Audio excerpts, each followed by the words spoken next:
बच्चों, आज हम लोग अष्टम पाठ पढ़ेंगे।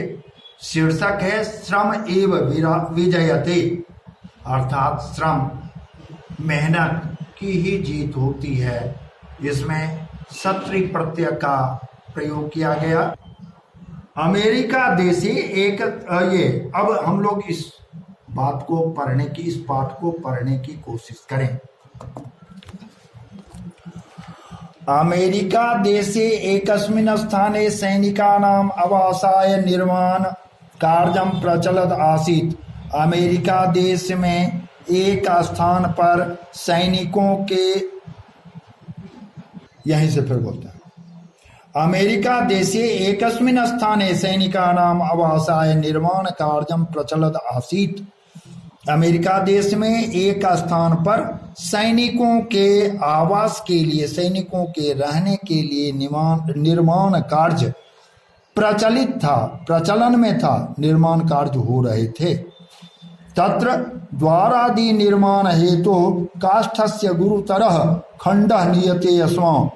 वहाँ द्वार आदि के निर्माण के लिए काठ के बड़े बड़े टुकड़े लाए गए थे या लाए जाते थे। केचित् सैनिका बृहत्कायं तम काष्ठ खंडम भूमि उत्थाय यानम आरोपयितुम यतमानाः आसन्। केचित् सैनिका, कुछ सैनिक, बृहत्काय बहुत मोटे बड़े, उस काठ खंड को भूमि से उठाकर यान पर, गाड़ी पर आरोपित करने के लिए यत्नशील थे। किंतु काष्ठस्य अतिभारत्वात् बहु प्रत्यये अपि ते अक्षमा जाता। लेकिन काठ के बहुत भार के कारण बहुत बार प्रयास करने पर भी वे अक्षम थे। तेषां सैनिकानां एक नायकः अपि आसीत्। उन सैनिकों में एक नायक भी था। सह दूरता एव अधिक बल प्रयोगायतान प्रेरयति स्म। वह दूर से ही अधिक बल प्रयोग करने के लिए उनको प्रेरित करता था। अत्रांतरे कश्चित् तुरंगाधिरूढ़ः आगच्छन् तत्र प्राप्तः। अत्रांतरे, इसी बीच कोई घोड़े पर सवारी करता हुआ वहां पर आया। स्वभार वहने अक्षमान सैनिकान विलोकयन नायकम अवदत्। ये उसको भार वहन करने में अक्षम सैनिकों को देखते हुए नायक बोला, किम पश्यति भवान, आप क्या देखते हो? यदि एतेषां सहयोगम भवान कुर्यात् तदा कार्यं सुकरं स्यात्। यदि इनके सहयोग आप करें तब कार्य सुकर माने आसान होगा। नायक प्रोवाच, किम न वेत्ति भवान। नायक बोला, क्या आप नहीं जानते हो? अहम एतेषां अधिकारी अस्मि, मैं इनका अधिकारी हूँ।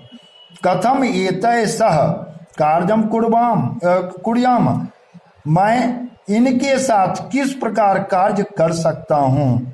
असौ काष्ठ खंडस्य उन्नयने सैनिकै साकं बल सहायम अकरोत्। इन दोनों के द्वारा काठ के खंड को उठाने में सैनिकों के साथ बल से सहायता किया गया। काष्ठ खंडम यानी आरोपितः अभवत्। काठ का टुकड़ा गाड़ी पर आरोपित हो गया। सर्वे तस्य सहयोगम प्रशंसन, सबों ने उसके सहयोग की प्रशंसा की। नायकः अपि धन्यवादम वितीर्णवान, नायक ने भी उनको धन्यवाद कहा। तदनु सह आगंतुकः पुनः अश्वम आरोह्य नायकम अभासत।